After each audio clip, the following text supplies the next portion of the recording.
Friends, Vijayawada Utsav 2025 one city one celebration Ghantasala music కాలేజీలో ఏం జరుగుతుందో తెలుసుకుందామా. ఇందులో మెయిన్గా ఇది సొసైటీ ఫర్ వైబ్రెంట్ విజయవాడ వారి చేత ఇనాగ్రేషన్ అయ్యబడి గవర్నమెంట్ ఆఫ్ ఆంధ్రప్రదేశ్తో నడపబడుతుంది. ఇది ప్రధానమంత్రి మోదీ గారి అధ్యక్షతన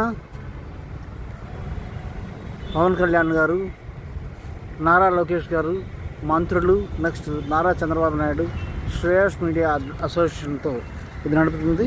ఘంటసాల మ్యూజిక్ కాలేజీలో ఇవన్నీ ఈవెంట్స్ ఉన్నాయండి. వీటి డీటెయిల్స్ మీకు ఇప్పుడే చెప్తాను. Stay tuned.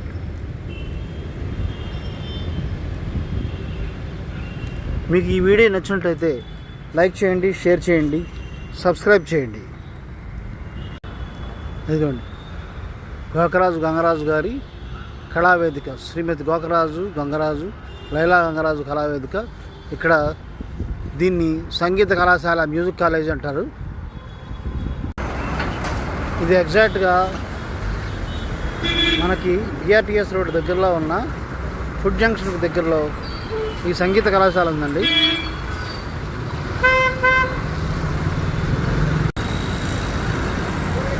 ఈ సంగీత కళాశాలలో జరుగుతున్న ఈవెంట్స్ వచ్చేసేసి ప్రతిరోజు 8:30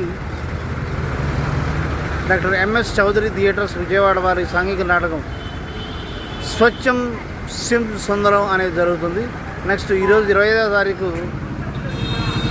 25/9/2025 శ్రీ బాల సరస్వతి నాట్య మండలి సంపత్ నగర్ తూర్పుగోదావరి వారి సహకారంతో పౌరాణిక నాటకం రామాంజనేయ యుద్ధం జరుగుతుందండి. ఈ పౌరాణిక నాటకం ఈ నాటకాలన్నీ కూడా ఇవన్నీ కళారత్న శ్రీ గుమ్మడి గోపాలకృష్ణ గారు, చైర్మన్ ఆఫ్ ఆంధ్రప్రదేశ్ నాటక అకాడమీ నిర్వహిస్తున్నారు. విజయవాడ ఉత్సవ్ ఏపీ నాటక అకాడమీ ఆధ్వర్యంలో నాటక ప్రదర్శనలన్నీ ఇక్కడ కానీ, లేదంటే తుమ్మలపల్లి కళాక్షేత్రంలో కానీ, నెక్స్ట్ పొన్నమి ఘాట్లో కానీ, ఇంకా గొల్లపూడిలో కానీ, ఇలా అనేక చోట్ల జరుగుతున్నాయండి. ఇవన్నీ వీక్షించి ఆనందం పొందుతారని కోరుకుంటున్నాం.